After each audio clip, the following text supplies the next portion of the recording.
안녕하세요. 생각하고 분석해보는 하나님 말씀의 윤 선생입니다.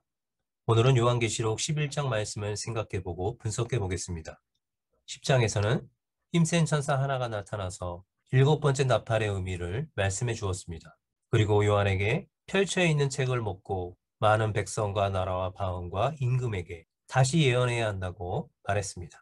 이제 11장도 힘센 천사가 계속해서 요한에게 계시를 주고 마지막 나팔이 불리며 그 복음이 반드시 이루어진다는 것을 계시해 줍니다. 11장 말씀을 보겠습니다.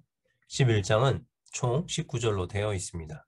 저는 11장 말씀을 세 단락으로 나눠서 생각하고 분석하겠습니다. 첫 번째 단락은 1절에서 2절까지입니다. 11장도 힘센 천사가 요한에게 계시를 줍니다. 힘센 천사는 요한에게 지팡이 같은 갈대를 주며 하나님의 성전과 제단과 그 안에서 경배하는 자들을 측량하라고 합니다. 그러나 성전 바깥 마당은 측량하지 말고 그냥 두라고 하시며 그것은 이방인에게 주었다고 말씀합니다. 여기서 요한이 측량해야 하는 하나님의 성전은 무엇을 가리키는 것일까요? 본문에서는 하나님의 성전을 성전 건물을 뜻하는 것과 달리 성전 건물 안에 있는 제사장만이 출입할 수 있는 성소를 말씀하고 있습니다. 이런 성소에 대한 표현은 계시록 7장 15절과 계시록 11장 19절에서도 언급되고 있습니다. 그렇다면 이 말씀은 요한에게 하늘 성소를 측량하라는 것일까요? 그러나 2절에서 성전 바깥 마당은 측량하지 말고 그냥 두라고 언급한 것으로 보아 본문에서 언급된 성전은 하늘 성소가 아니라는 것을 알 수 있습니다. 그렇다면 지상 성소를 가리키는 것일까요? 예루살렘 성전은 AD 70년에 로마 디도 장군에 의해서 완전히 파괴되었습니다. 요한이 계시록을 기록할 당시 사실상 지상에는 성소가 없었습니다. 그러므로 지상의 성소를 가리키는 것이라고도 할 수 없습니다. 그렇다면 요한이 측량해야 할 하나님의 성전은 도대체 무엇을 말씀하는 것일까요? 여기서 하나님의 성전은 문자 그대로 성전이 아니라 하나님의 백성인 교회를 상징하고 있다는 것을 알 수 있습니다. 1절에서 그 안에서 경배하는 자들을 측량하라고 말씀합니다. 힘센 천사는 요한에게 하나님의 백성, 즉 교회, 하나님을 예배하는 자들의 수를 세라는 것입니다. 고린도전서 3장에서는 예수 그리스도를 믿는 우리들이 하나님의 성전이요 또 하나님의 백성이라고 말씀해주고 있습니다. 그리고 요한에게 세어보라는 표현은 계시록 7장에서 하나님의 인을 맞은 자, 무제한 적수를 상징하는 14만 4천과 같은 의미입니다. 측량하라는 것은 하나님의 백성에게 인치는 것과 같은 것으로서 하나님께서 보존하는 조치인 것입니다. 에스겔서와 스가랴서에서도 이와 같이 나타납니다. 요한에게 하나님의 성전과 제단과 그 안에서 경배하는 자들을 측량하라는 것은 다가오는 종말의 재난 가운데서도 교회는 반드시 하나님의 권능으로 보호될 것을 나타내는 것입니다. 그러나 힘센 천사는 성전 바깥 마당을 측량하지 말고 그냥 두라고 명령합니다. 그 이유는 하나님께서 이것을 이방인에게 주었고 그들이 거룩한 성을 42달 동안 짓밟기 때문입니다. 성전 안에 있는 자들은 하나님을 경배하는 자들이지만 성전 밖에 있는 자들은 거룩한 성을 짓밟는 자들입니다. 그들은 이방인으로서 외적으로는 교회에 속해 있을지라도 참 성도가 아닌 자들과 세상에 속한 자들로서 교회를 핍박하는 자들을 상징합니다. 그리고 성전 바깥 마당을 측량하지 말고 그냥 두라는 명령은 성전 안에 있는 자들은 하나님의 보호가 안에 있지만 성전 밖에 있는 자들은 하나님의 보호가 없고 하나님의 진노와 재앙 안에 있다는 것을 나타냅니다. 성전 바깥 마당을 차지한 이방인들이 거룩한 성을 42달 동안 짓밟습니다. 이런 표현은 과거 예루살렘과 예루살렘 성전의 회파를 상기하면서 종말에도 역시 비그리스도인들이 거룩한 성 교회에 대한 대대적인 핍박이 있을 거라는 점을 분명하게 밝히는 것입니다. 여기서 42달은 3년 6개월이며 3년 6개월은 1660일과 같습니다. 그리고 42달은 다니엘에 언급된 한 때와 두 때와 반 때와 같은 기간입니다. 그리고 42달은 BC 168년 6월부터 BC 165년 12월까지 시리아 헬라 왕조 안티오쿠스의 예루살렘 압제 기간과 일치합니다. 이 사건으로 인해서 이후의 유대인들에게 42달은 자기 마음대로 활개치도록 허락된 짧은 기간을 상징하는 전통적인 수가 되었습니다. 그리고 숫자 42는 민수기 33장에 나타난 이스라엘 백성이 시내 광야에서 진을 쳤던 수와 일치한다는 점에서 이스라엘 민족의 실현 기간을 생각나게 합니다. 요한은 42달이라는 표현을 통해서 하나님의 백성이 겪는 환란의 기간이 제한되어 있다는 것과 그 짧은 기간이 지난 후에 결국 구원에 이르게 된다는 사실을 상징적으로 보여준 것입니다. 요한은 교회가 외적으로는 비그리스도인들에 의해 핍박과 조롱과 멸시를 당할 수 있지만 결코 음부의 권세가 이기지 못할 것을 말씀하고 있습니다. 두 번째 단락은 3절에서 13절까지입니다. 3절에서 13절까지는 42달 동안 교회에게 주어지는 권세와 사명이 무엇인지 말씀해주고 있습니다.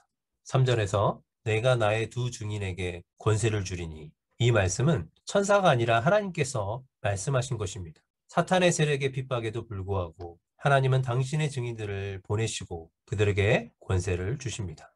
그런데 두 증인이 예언해야 하는 기간은 1260일입니다. 1260일은 42개월이며 3년 6개월과 같은 기간입니다. 그리고 그들이 입는 굵은 베옷은 슬퍼하는 자가 입는 옷, 곧 상복을 말합니다. 구약 시대에는 상복을 입는다는 것은 애곡과 참회를 상징했습니다. 이런 의미에서 이 옷은 회개를 촉구하는 메시지와 같은 의미입니다. 두 증인이 전하는 선지적 메시지는 계시록 10장 11절에서 말씀하신 많은 백성과 나라와 방언과 임금에게 그들의 회개를 목적으로 하고 있습니다. 이 사명은 구약의 선지자와 신약의 교회에게 주신 것입니다. 그리고 하나님께서 권세를 부여하신 두 증인은 이 땅의 주 앞에 서 있는 두 감람나무와 두 촛대라고 말씀하고 있습니다.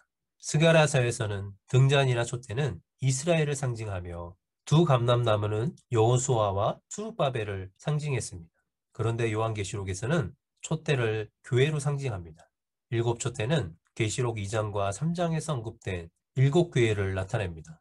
일곱 촛대가 교회 전체를 상징한다면 두 촛대는 증인의 역할을 담당하고 있는 신실한 교회를 상징하고 있는 것입니다. 두 감람나무, 두 촛대, 숫자 2는 증거의 신실성을 입증하기 위해 채택하는 상징적 숫자입니다. 신실한 교회에 속하는 신실한 성도들은 하나님의 빛을 비추는 자들이란 의미에서 촛대로 상징되고, 두 감람나무는 감람나무의 기름이 등불의 불을 계속 밝혀주는 것처럼 신실한 성도들이 생명을 주는 복음의 빛을 계속 비춘다는 점에서 감람나무 역시 교회를 상징한다고 볼 수 있습니다. 마지막 때의 교회는 성령의 충만함으로 무장하고 세상 모든 주권을 소유하신 하나님 앞에서 복음의 증인으로서 사명을 감당할 수 있는 존재입니다. 5절과 6절은 두 증인의 권세와 권능을 말씀해 줍니다. 두 증인의 입에서 불이 나오는 광경은 열왕기하 1장에서 엘리야가 왕의 군사 50명을 두 번이나 하늘에서 불을 내려 죽인 사건과, 그리고 민수기 16장에서 모세를 대적하는 자들이 하늘에서 내려온 불로 심판받았던 것을 연상하게 합니다. 그리고 두 증인의 입에서 나오는 불은 예레미야 5장 14절을 볼 때 하나님의 말씀을 상징하는 표현이라는 것을 알 수 있습니다. 그러므로 두 증인의 입에서 나오는 불은 선지자의 말씀 선포를 비유한 것이라고 생각하는 것이 타당합니다. 그리고 이와 같은 사실은 신실한 교회나 신실한 하나님의 종들이 전하는 말씀의 능력으로 원수들은 반드시 죽게 될 것을 나타내는 것입니다. 그리고 6절에서 나타난 두 증인의 권능은 엘리야의 사역과 관련됩니다. 하늘을 닫아 비가 오지 못하게 하는 권세가 엘리야의 사역과 관련된 것이고, 물로 피가 되게 하는 권세는 모세의 사역과 관련됩니다. 모든 백성과 나라와 방언과 임금에게 복음을 증거하는 교회와 하나님의 종들을 상징하는 두 증인에게도 엘리야와 모세에게 주셨던 동일한 권세를 부여하신 것입니다. 그리고 아무 때든지 여러 가지 재앙으로 대적하는 세력을 칠 수 있다는 것은 하나님께서 복음 전파를 위해 교회에게 부여하신 권세가 얼마나 큰 것인지 나타나는 표현입니다. 그러므로 두 증인의 권세는 구약 시대의 모세나 엘리야와 같은 엄청난 능력으로 그종 선지자들에게 전한 복음을 환난 가운데서도 전할 수 있다는 사실을 상징적으로 전달하고 있는 것입니다. 그리고 두 증인이 증언을 마칠 때 무적행으로부터 올라온 짐승이 두 증인과 더불어 전쟁을 일으킵니다. 이 전쟁은 두 세력의 충돌을 의미합니다. 그런데 이 전쟁의 결과는 마귀의 세력을 상징하는 짐승이 교회와 성도를 상징하는 두 증인을 이깁니다. 그러나 이 전쟁의 패배는 교회의 패배를 이야기하는 것이 아니라 하나님의 심판의 때가 매우 임박했다는 것을 나타내는 것입니다. 그 이유는 이러한 전쟁이 그들이 그 증언을 마칠 때에 일어나기 때문입니다. 다시 말하면 두 증인이 그 사명을 완수했다는 것을 말씀하고 있습니다. 두 증인으로 상징되는 교회와 그 교회에 속한 신실한 종들은 복음 증거의 사명이 다 완수할 때까지 결코 사라지지 않는다는 것을 말씀해 주고 있습니다. 8절은 그 증인들의 시체가 큰 성 길가에 버려져 있다는 것을 말하면서 그 성이 어디인지 영적으로 말씀해 주고 있습니다. 영적으로는 소돔과 애굽이고 그들의 주께서 십자가에 못 박힌 곳이라고 말씀하고 있습니다. 소돔은 도덕적 타락을 상징하는 곳이고 애굽은 바벨론과 같이 이스라엘을 압제하며 핍박한 나라를 상징하는 곳입니다. 소돔과 애굽으로 비유된 큰 성은 당시 로마를 상징하고 있습니다. 로마는 영적으로 소돔과 같이 도덕적으로 타락한 도시였으며 애국과 같이 하나님의 백성을 핍박하고 그리스도를 믿는 자들을 죽이는 곳이었습니다. 그러나 이 성을 로마로만 나타내는 것이 아니라 사단적 권세가 지배하는 이 세상의 나라를 나타내고 있습니다. 이런 사실은 9절과 10절을 보면 알 수 있습니다.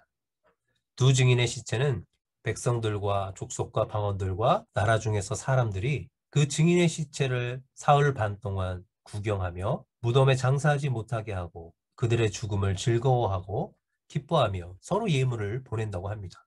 두 증인을 핍박하고 조롱하는 존재는 하나의 성이 아니라 백성들과 족속과 방언과 나라 중에서 사람들이 이와 같이 하고 있습니다. 그러므로 큰 성은 사단적 권세로 교회를 핍박하는 이 세상 나라를 상징하고 있습니다. 그리고 여기서 두 증인의 죽음의 모습을 자세히 말씀해 주는 이유는 두 증인의 철저한 죽음을 나타내는 것이 아니라 철저하게 세상에서 배척당하신 예수 그리스도의 죽음을 본받고 있음을 나타내고 있는 것입니다. 2절에서 이방인이 거룩한 성을 42달 동안 짓밟는다고 했지만 두 증인인 교회는 1660일을 예언해야 한다고 말씀하셨습니다. 42달과 1660일은 같은 기간입니다. 그러므로 종말을 사는 성도는 고난이나 핍박을 두려워하는 것보다 자신의 사명에 초점을 맞추고 사는 자들이 되어야 할 것입니다. 11절부터 13절까지는 불임절의 모습을 상징해서 두 증인의 승리를 보여줍니다. 짐승이 두 증인을 죽였으므로 땅에 거하는 자들은 그들의 죽음을 즐거워하고 기뻐하며 선물을 서로 주었지만 3일 반이 지난 후에는 서로의 입장이 역전됩니다. 이 모습은 페르시아 시대에 유대인을 몰살하려던 악한 자 하만 일당과 그 추종 세력들이 오히려 자신들이 몰살당하는 불임절을 상징해서 두 증인의 승리를 보여줍니다. 3일 반이라는 시간은 두 증인에게는 모욕과 조롱의 시간이요 땅에 거하는 자들에게는 환희와 기쁨의 시간이었습니다. 그러나 그 시간이 지나자 하나님으로부터 생기가 두 증인을 부활시킵니다. 그러자 그 모습을 지켜보던 자들은 크게 두려워합니다. 바로 그때 하늘로부터 이리로 올라오라는 큰 음성이 있고 그들은 구름 타고 하늘로 올라갑니다. 이 모습은 예수 그리스도의 죽음과 승천과 같은 모습입니다. 교회를 상징하는 두 증인은 예수 그리스도의 죽음과 부활과 승천의 전 과정에 동참하며 그리고 계시의 음성을 듣는 존재이지만 땅에 거하는 자들은 구경하는 존재로서 두 증인이 구름 타고 하늘에 올라가는 광경만 바라볼 뿐입니다. 교회는 예수 그리스도께서 사망 권세를 이기고 부활 승천하신 것처럼 사단에 대한 궁극적인 승리가 보장되어 있음을 보여주고 있습니다. 그리고 이때 큰 지진이 일어나는데 지진은 종말론적 심판과 신현현의 의미를 함축하는 표현입니다. 큰 성 10분의 1이 파괴되고 7천 명이 죽자 남은 자들은 두려워하여 영광을 하늘의 하나님께 돌립니다. 살아남은 자들이 두려워했던 것은 다름 아닌 교회를 향한 전능하신 하나님의 능력을 보게 된 것입니다. 마지막 시대를 사는 저와 여러분은 교회에게 이와 같은 사명이 있다는 사실을 기억하며 끝까지 하나님의 말씀을 믿고 그 말씀을 지켜내야 할 것입니다. 세 번째 단락은 14절에서 19절까지입니다. 14절에서 둘째 화는 지나갔으나 보라 셋째 화가 속히 이른다고 말씀합니다. 계시록 8장 13절에서 공중에 날아가는 독수리가 큰 소리로 땅에 사는 자들에게 화가 3번 있다고 외쳤습니다. 첫 번째 화는 계시록 9장 1절에서 11절까지 5번째 나팔 재앙이었고 두 번째 화는 계시록 9장 13절에서 21절까지 6번째 나팔 재앙이었습니다. 그리고 이제 셋째 화가 속해 올 것을 선포합니다. 이제 일곱 번째 나팔이 불리면서 땅에 거하는 자들에게 임하는 마지막 화, 세 번째 화가 나타날 것을 암시하고 있습니다. 드디어 일곱 번째 천사가 나팔을 붑니다. 계시록 9장에서 여섯 번째 나팔 재앙 이후 힘센 천사의 계시로 잠시 중단되었던 일곱 번째 나팔이 이제 불리게 된 것입니다. 일곱째 천사가 나팔을 불자 하늘에서 큰 음성이 났습니다. 세상 나라가 우리 주와 그의 그리스도 나라가 되어 그가 세세토록 왕노릇하리로다. 이 하늘의 음성은 세상 나라가 이미 우리 주와 그의 그리스도의 나라가 되었음을 찬양합니다. 세상 나라는 본래 하나님께서 인간을 위해 창조하셨으나 인간의 범죄와 타락이 그것을 공중권세 잡은 자, 곧 마귀의 소유로 전락시켰습니다. 그러나 이제 마귀에게 속해 있던 세상 나라는 다시 우리 주와 그 그리스도의 나라로 환원되었음을 선포합니다. 15절에서 19절은 이제 곧 예수 그리스도의 재림으로 말미암아 완성될 종말론적인 하나님 나라의 시작을 알리는 찬양이라고 할 수 있습니다. 우리는 여기서 하나님 나라의 도래는 예수 그리스도의 사역을 따라 교회의 복음 증거 사역을 통해서만이 성취될 수 있다는 것을 알 수 있습니다. 이제 하나님 앞에서 자기 보좌에 앉아있던 24장로가 엎드려 하나님을 경배하며 종말론적인 하나님의 통치, 곧 하나님 나라의 도래를 감동적으로 알립니다. 그리고 24장로들은 종말론적인 하나님 나라와 통치는 하나님의 존재와 그의 통치를 거부하는 이방인들에게 분노 위에 진노를 쏟으심으로 계시됨을 말씀해주고 있습니다. 일곱 번째 나팔이 불려질 때 하나님의 심판과 상급과 그리고 멸망을 통해서 종말론적인 하나님 나라와 하나님의 완전한 통치가 도래하게 되는 것입니다.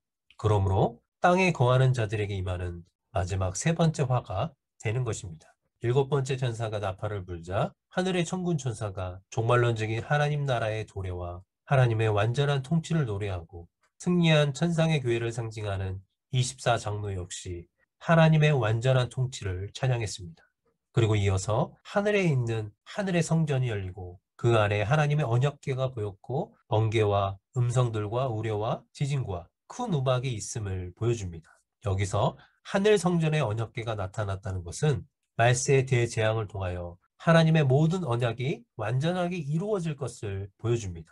그리고 번개와 음성들과 뇌성과 지진과 큰 우박은 모두 종말론적인 심판과 신현현을 나타내는 표현으로서 종말론적 심판의 진원지가 하늘 보좌임을 확실하게 보여줍니다.